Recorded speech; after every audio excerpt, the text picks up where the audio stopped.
Welcome to Echoing Faith Today, a podcast conversation on themes of impact and relevance in the new Directory for Catechesis from the Pontifical Council for the Promotion of the New Evangelization. I'm Dr. Jem Sullivan, host and faculty in the School of Theology and Religious Studies at the Catholic University of America. On this podcast, we'll hear from scholars, experts, and those in pastoral ministry. So welcome back, and thank you for taking your place at this table of conversation.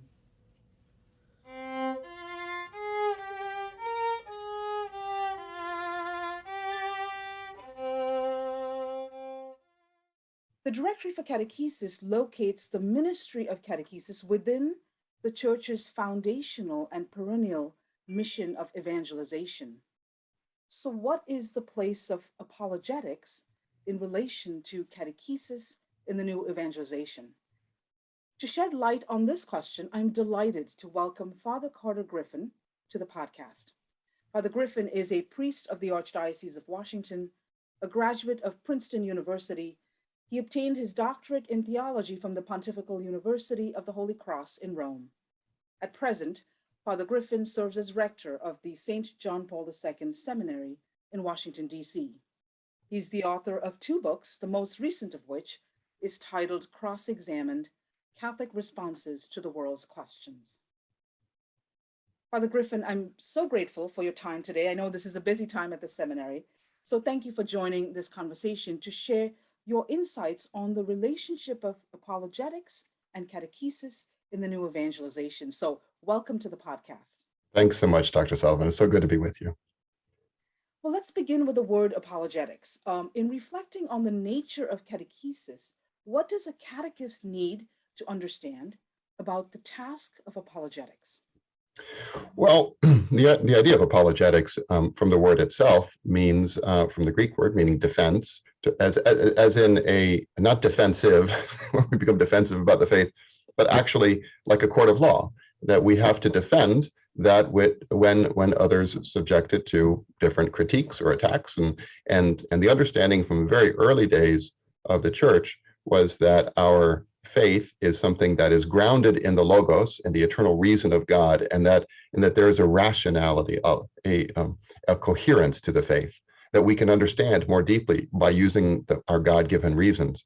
And we can also defend that from charges that it is irrational. Now, there are many teachings of the faith, of course, that catechists will have to explain, which we know purely from revelation, and we couldn't deduce them by our reason. But even those teachings, say the teaching of the Blessed Trinity or something like that, even those teachings can be defended. We can use apologetics to defend them against the charge that they are irrational. And someone would say that these teachings are actually irrational. And so apologetics has a role to play in the teaching of the faith. All the teachings, those that we can, in fact, know by the light of reason, say the teachings of the natural law, but which are confirmed by revelation, as well as those that we can know only by revelation. So I think there's a really important role. And we live at a time, a highly skeptical time, a time of a lot of questioning, a time in which people, I think it's actually one of the virtues, in a sense, of the legacy of the Enlightenment. I mean, there are a lot of problems of that legacy, but one of them, I think, is this kind of aggressive sense that things should make sense, and that we can't just kind of go on a kind of blind faith without any desire to explain it more deeply or to defend it against even our own suspicions that there may be some irrationality in the faith. As a convert myself, I mean, I've found one of the beautiful things about being Catholic is that there's really this love for the truth, a love for the human reason, and that nothing is off the table. When something seems like it might be irrational, to kind of look into it a little bit more and demand some answers. So anyway, that's, I think, at least part of the explanation of the reason why apologetics is really an important tool in the tool bag of any good catechist. And that's so helpful to see this, Father Griffin, as kind of part of that relationship of faith and reason, right? Apologetics really kind of stands in that relationship that the church always puts forward as central to how we understand and live the faith, that there is this intelligibility of faith that we are seeking to understand and then to share with others. So on that note, what are some practicalities then of apologetics? How does one engage in apologetics well? Well, I think it begins with a knowledge and a conviction that we have ourselves, that it's not something that it's not simply kind of learning pat answers, to possible critiques or possible questions, which is the danger of a book like Cross-Examined or any apologetics book, is that it can give the impression that these are just, well, just repeat these things and then everything will be okay. But of course, the whole point of a book like this is to help people hopefully internalize these different teachings by looking at it from different angles, including angles that are critical of the church's teaching, and be able to say, well, what is true and what is not true about that critique, and how could one address it? And so the more we internalize these, so it begins with knowledge, just knowing the faith, knowing maybe what are some of the critiques of the faith, some of the questions that people have, maybe some of those questions or critiques come from within us, maybe we've heard them from friends or family. And then I think, so that's kind of the sort of the practical beginning part. But then, of course, the famous line of where we really get the word apologetics is from 1 Peter 3:15, where he says, always be prepared to make a defense to anyone who calls you to account for the hope that is in you. And oftentimes the quote stops there. But of course, then St. Peter continues and he says, yet do it with gentleness and reverence, do it with gentleness and reverence. So I think an important sort of practical side of apologetics is kind of the attitude that we bring to it. If we're going in there to kind of beat opponents and kind of win the argument and feel good about ourselves and kind of, whatever, get a victory, an intellectual victory, if we're prepared enough, we probably will get the intellectual victory. But we may not help somebody draw closer to Jesus Christ and to his church. And so the gentleness and reverence is just so important, to really love the people that we're speaking to, even when we disagree with them, even when they are kind of can be very critical or even hateful of us. That sort of say we're transphobic or homophobic or we're this or that or whatever it might be, or irrational or stupid or whatever. Nonetheless, to really love these people, because it's really going to be that which they remember at the end of the conversation. Very few people, I think, have the intellectual honesty to kind of change on a dime, like to change their mind on something. They're in the middle of a conversation, be like, what, I've been wrong my whole life. You're right. Where do I sign up? So it's usually going to be later on when they think about it and they're like, actually that kind of made a lot of sense. I've never thought about it that way. And then you've started like just a little crack in the door, and then they start going down that road. I mean, frankly, that's kind of what my own conversion story looked like. It was a very small thing that in a conversation with someone, and it just kind of like stuck with me. And it became like a wedge, that the Lord used to kind of enter into my mind and into my heart. So I think that's the attitude, that gentleness and reverence that the first Pope speaks about, that we want to try to replicate. And I think that's a super important part. And then I guess the last point, maybe on a practical side of apologetics, is making sure that we approach it with a kind of a supernatural outlook, that we're really praying to the Holy Spirit, to their guardian angel, our guardian angel, that we're doing it knowing that it's not just a kind of an intellectual or even an emotional thing, but it's a spiritual thing, that we're actually engaging in a conversation between two hearts, that is, it's ultimately going to be grace and grace alone, which is going to sort of penetrate that. And so knowing that we can't do this, that it's allied and really flows from our entire spiritual life. If we have to become men and women of prayer, of union with Christ, receiving the sacraments, I mean, all of that is part of our life as apologists as well. It's not although apologetics is a rational exercise, it's not something that is just limited to the sort of as an exercise of the mind. Those are such good reminders, Father Griffin, because really we can tend to think of it as something that's just intellectual, but in fact, like you pointed out so well, it really is the whole person who is the subject of faith, and the invitation to faith then has to address the whole person. And so that sense of always being the truth and love coming together, charity being at the heart. The Catechism actually says that in the introduction, that the whole point of all of Christian doctrine is the love of God. And St. Augustine would say that so beautifully in his catechetical homilies, but it's that sense that unless we are also radiating something of the love of God, then all of our intellectual arguments fall short, right? Yeah. So thank you for those really excellent reminders. Could you speak to how our worldview shapes how we approach questions regarding faith? Because there's often a sense of fear or anxiety when it comes to these questions regarding faith and our response to it. So how does our worldview shape our approach? Yeah. Well, I mean, I think that there are in fact multiple worldviews, and a worldview. I mean, I suppose a philosopher would call it sort of the metaphysical presuppositions, or whatever phrase you want to use. Something where what are some of the things that go before when we have a conversation with somebody? Oftentimes, we're kind of starting further down the road, and what we really need to do is kind of back up and say, before we have this conversation about physician-assisted suicide, let's talk about what human life is and the purpose and meaning of human life. Is there a purpose to human life? Is there a finality to it? The very idea of final cause, is there a purpose to things, meaning to things, is something that not everybody shares, And if you're having a conversation about, well, I think that the dignity of every human life needs to be respected because there's a purpose, and somebody's like, I don't even believe any of that, then why are we having a conversation about physician-assisted suicide? We should be having a conversation about meaning and purpose of life. So I guess that's what I mean. I think that's an important kind of an awareness that we do start from different points of view very often. And, it's been called a liquid time. It's a time in which sort of everything is up for grab. It's like beyond relativism, right? Relativism was just kind of, it's all relative to where you stand, and kind of, but even that idea still has a kind of fixity that a lot of people would reject today. So like even relativism is too, in a sense, I don't know, wooden, for those who want to see everything is up for grab. And we see sort of the ultimate thing now, even our own very nature is up for grab. Our gender is up for grab. What it means to be a human being is up for grabs. Everything is up for grabs. So because of that, when you're having a conversation with someone with those presuppositions, it's going to be extremely difficult to argue anything or discuss anything in any detail because you're dealing with just an entirely different outlook. Now, I will say this, and for example, another worldview, that which I think we need to begin to the worldview rather than with the specific issues sometimes, would be somebody, for example, a Muslim or something like that, who is someone who comes from an entire sort of the religion provides an entire worldview, which may in certain respects, I think would align with ours as Catholics, but in certain respects it would not. So to have that conversation, I think could be really useful. Now, I will say this one thing, but especially because a lot of our interlocutors would be on the more secular model, kind of veering towards that liquid worldview.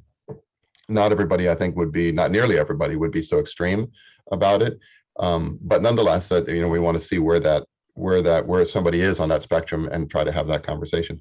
But I'll also say that I do believe that the more classical or traditional or realist worldview of the Catholic faith, which of course was pretty much everybody's until 50 or 60 years ago, extremely, not many people at all would have had a different sort of metaphysical presupposition of the universe. But I do think that it's because I believe it's true. I believe that is in fact the correct worldview, the one that in fact has all of the different locks come into place. That the coherence of the faith is itself, I think, one of its testimonials. And that coherence depends upon there being, for example, real natures, there being final causes, meaning and purpose to existence, all these different things that we kind of take for granted that other people may not take for granted. But because I believe that that's true, and I also think that has been inscribed into our being and into our mind by our Creator, right? And so it's not so much kind of going out there and sort of debating two different worldviews, I think, so much as it is showing the beauty of that realistic worldview, right? And that it gets us in touch with reality in a way that is extraordinarily satisfying, and in a way that is in stark contrast to the lack of being in touch with reality that a lot of people are kind of struggling under right now. To take a very practical example, the approach that people have to smartphones today is very interesting. Even very secular people are starting to find that they are way too attached to the digital computer in their pocket, and they want more experience of nature, and they want more experience of their family and friends, and actually showing up to somebody's house rather than just having a Zoom call, whatever it might be. And this doesn't require religious faith. These people might actually think of themselves as fully subscribed to the secularist liquid worldview, but in fact there's something deep in them that cries out for more, and something deeper and more solid than just pure liquid. And so I think oftentimes in those conversations, it's really more sort of identifying the beauty of what is, I think, our worldview, which is the worldview, and then from there you can have maybe more specific conversations about kind of the matters of prejudice or hangups or difficulties with different Catholic teachings, for example. I so appreciate your pointing to this, because it's really important. that the attitude, the worldview that we bring to this, in fact, encompasses a real confidence, a deep Mhm. confidence in the beauty of faith, its coherence, its intelligibility. But that with that confidence, then we can actually be listening to the other, really listening first to where a person is in a conversation. And from there, understanding that perhaps it's just allowing them to be aware of some of these, the deepest desires of their heart that really move in the direction of the eternal, that they've lost connection to. So I so appreciate that, Father. And I think it's very helpful for even catechists to be reminded of that, to be always listening to where a person is at in order to bring them to that beauty of faith. Um, so in the introduction to your book, Cross Examined, you note that the book came out of your discussions with seminarians on hot button issues from a Catholic point of view. And how do you see the relationship between apologetics and evangelization? How are these um, aspects of proclaiming the gospel distinct on the one hand, but then how are they similar? Yeah. Yeah, I find this to be a really interesting kind of question and area for discussion because our Lord asked us to go make disciples of all nations, and a disciple, a follower, is not simply one. It's not a It's not. These are not philosophical disciples, right? There were philosophical disciples in the ancient world, but he was talking about those who would follow in his teachings and who would change, whose lives would be changed by this. Right? It's the basic charisma of the faith. Um, and so clearly there is a rational component to that, and apologetics has an important part to play in that rational component of helping to understand and to deepen and to defend those different teachings as we were talking about earlier. So evangelization is a wider term of which apologetics and catechesis are a part. Evangelization really is the Newman, the heart speaks to heart, his that wonderful phrase of his, that wonderful motto, that in evangelization, we're encountering a person. And that encounter with the person is something that involves, as we were talking about earlier, the mind, but also the heart, and above all, the spirit, right? That is a work of grace. And so the new evangelization is something that cannot be divorced from, it can't just be a program, and it can't just be a kind of a course. It can't be, it has to be something where people are encountering people. And that's always been the way that the faith has spread through friendship and through families and through communities.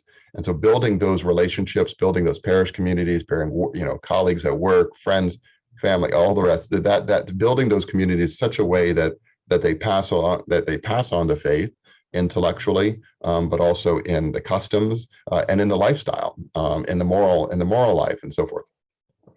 So apologetics has a crucial role to play in that, but it's a one piece of a larger puzzle. And I think it also goes back to something you were just saying a moment ago, which was about this confidence that we have in the faith. I think one of the reasons for apologetics, frankly, is not just to kind of know how to respond to difficulties or challenges, but really, in a way, because all of us struggle with difficulties of faith at times. I mean, I think some people think that just because you're a priest or a professor at Catholic University of America, that, like all difficulties, all doubts of faith go away. And of course not. There are going to be these moments where like, gosh, I don't know how this fits in, or is this part of it really true? Or is any of it even true? That doesn't mean we doubt. It doesn't mean we give in to that. But we might have, Newman again, he said 1,000 difficulties do not equal one doubt, right? That a doubt is kind of this choice of the will. But we all have difficulties sometimes. And when we read apologetics, when we read for someone who has taken the time to rationally help us understand more deeply the faith and to counter some of those concerns or difficulties that we have, our own confidence grows. And as our confidence grows, our capacity to engage in that with that gentleness and reverence grows as well.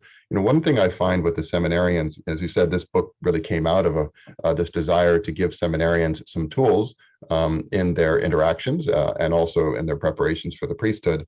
And to tell you the truth, I had no intention of writing a book. I wanted to go out and buy this book, but I just couldn't find it, because what I really wanted was I wanted something that would start out with the arguments against the faith, right? So that we can take them rather than just launching in and just starting to defend the faith against maybe not too clear, what are the objections that we're responding to here?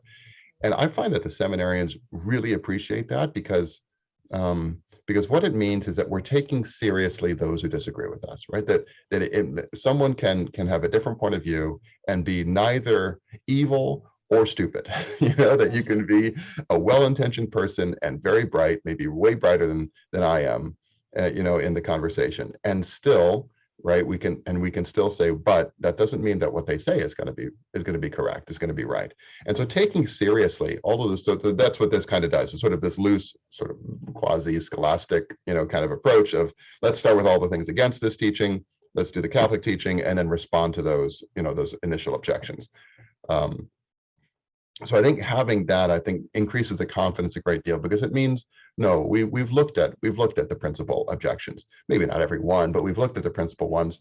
And it gives me the confidence that in a conversation with someone, if I don't know how to respond, then I should have the confidence to say, like, I don't know how to respond to that, but I am certain that somebody has looked at that before and has thought about that before and has deeply, considered a respectful response to that. But I don't know what it is right now. And I'm okay with not knowing what it is right now, because I'm going to find out, and then we can continue this conversation later on. It seems to me that's a far more fruitful approach to discussions of this sort than kind of going in with the battering ram, and just trying to kind of take somebody out, and then you can't admit defeat, and therefore and then people start, defending things that they shouldn't be defending, and next thing you know, you're actually no longer defending the Catholic faith. You're defending something that you thought was the Catholic faith, perhaps, or whatever. So anyway, that's kind of a long-winded answer to it, but I think that at least is part of the connection between apologetics and that much broader field of the new evangelization, and how the seminarians and future priests will be a part of that too. Yeah, I so appreciate also the fact that you're really helping, not only giving the answers, but kind of the methodology, the how-to, that is rooted in, Pope Benedict, when he came to Catholic University in 2008, he spoke to educators, and he talked about, in his address, he talked about the virtue of intellectual charity.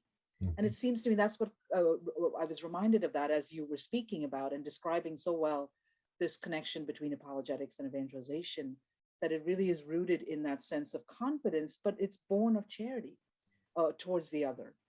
And so there's not the sense of fear that I don't have all the answers, but that I really am here to be able to communicate something of the beauty of the gospel to someone who needs to hear it at some point.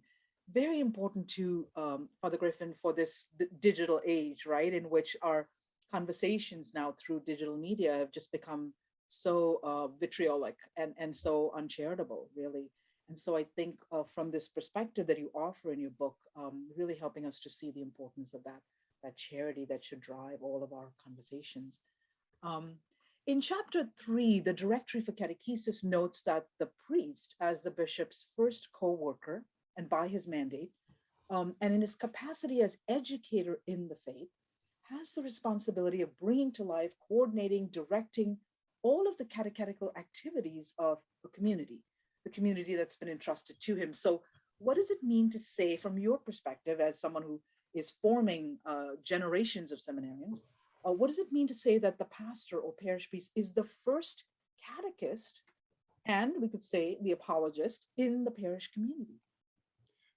Well, I think a really important aspect of the priest's role is to ensure that that the people that are entrusted to his care are given a robust and orthodox and complete understanding of the faith, right? And so he has, and all the different ways that happens. It happens in his own homilies. He has direct control over that. There's a catechetical dimension of almost all homilies. In the instruction of children, maybe in a Catholic school or CCD or different, adult Sunday schools and things like that. Adult education, RCIA, all these different ways that the faith is passed on. The books that are sold at the back of church, the CDs that people put in the audio CDs or whatever. All of those different ways that people receive knowledge of the faith. He has a kind of an oversight, a role of oversight there, and responsible to the bishop for that. And so it's an enormously important kind of part of his role. Kind of that munus docendi, that office of teacher, that office of teaching, that is one of the critical aspects of. I mean, it's really every Christian has been given that office through baptism, and so every Christian has a need and a right to exercise that in union with the church. And a priest has, in as much as he does so as he's conformed to Christ, the head of the church, he has to do so in that role as sort of spiritual father of that family, of the parish family, for instance. And so I think that's kind of at least kind of the overarching thing. Now, at a very practical level, I think this means ensuring that the people that are doing the actual teaching, I mean, he is himself sometimes, if it's a small parish, maybe he does almost all of it. But most parishes, it's going to be a staff, it's going to be catechists, volunteers, maybe a paid DRE, and making sure, even at the risk of being disliked or having things said, whatever it might be, but he has a responsibility before the Lord to ensure that those individuals are faithful and are committed and are in different ways and different personalities, but are in some ways there's a conviction in them that they're going to pass along, right? A knowledge of the faith, but also a conviction in the truth of the faith and the truth of Jesus Christ. And so I think there'd be few things, especially in an age like ours, where there's an enormous amount of confusion out there, and insecurities about insecurities among Catholics about our own faith, and the polls and everything like that. And a lot of Catholics are coming up pretty short, and their understanding of the faith and their conviction about the faith. For example, the recent poll about the belief in the Eucharist, and so a priest has a real responsibility to take that part of his ministry very seriously. And I think most do. I hope most do. But apologetics can be kind of a piece of that puzzle. Matter of fact, apologetics is not only something perhaps for them to pass on, the different catechists and volunteers and teachers and so forth, but it also might be a helpful way for him to help maybe assuage some of the doubts and overcome some of the prejudices of his own teachers, right? So maybe having some kind of a short apologetics course or something with his catechists might be a really helpful means to kind of strengthen and bolster them in their knowledge of the faith, but also in their conviction in the faith. The directory it says exactly that. In fact, it sort of in bullet point form describes what you've just outlined here as so important, all of those various dimensions of the priest's catechetical ministry in the parish.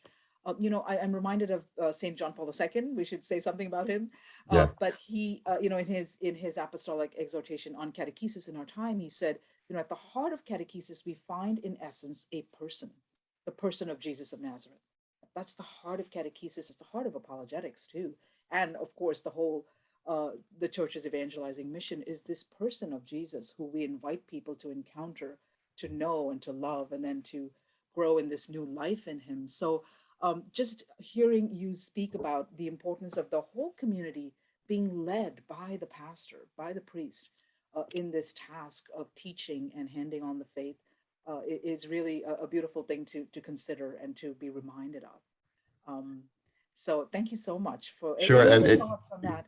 Yeah, one other thought, which is just that, of course, I left out the most important teacher of the faith, who is the mom and dad, right? And so, like, what the priest, maybe more than anything else, really needs to be doing is helping to form the mothers and fathers of his own parish, so that they have the confidence and they have the tools at their disposal to be able to not only to provide kind of the initial stages of knowledge of the faith and life, the discipleship, but also starting to answer in age appropriate ways, as the child grows, different questions, and then hitting teenage years and starting to kind of have maybe some of those doubts or skepticism and things like that, and being able to welcome that as an opportunity to grow to the next stage of a greater and more mature faith. And so giving parents kind of some confidence there, knowing that it can never be outsourced, to the Catholic Church, even to the Catholic school, even to the Catholic parish, that there's a certain responsibility that parents always retain. And so giving whatever resources they might need could be an important part of the priest's role as well. Finally, where can our audience find your book, Cross-Examined Catholic Responses to the World's Questions? Well, I'm so grateful to the publishers, Emmaus Road Publishing. They just do such good work. They're part of the St. Paul Center. And so I guess I'm always encouraging people to try to, get books directly from the publishers when they can. But of course, it's available on Amazon and other places as well. But it's called Cross-Examined. It was a lot of fun to put together, and it's made my apologetics meetings with the seminarians a whole lot easier, less photocopies. That's right. Wonderful. Well, we're so glad. Father Griffin, thank you so much for joining us today. We're grateful for your time and for your insights. You've given us much to reflect on. Be assured of our prayers for you and the seminary community as I count on your prayers. So thank you once again. Indeed. Thank you, Dr. Sullivan. Great to be with you. Thank you for joining in this conversation with Father Carter Griffin. Please stay tuned as we continue to discuss themes of impact and relevance in evangelization and catechesis. Till then, keep the faith and keep echoing the faith. I'm Dr. Jem Sullivan, and I hope you have a blessed day.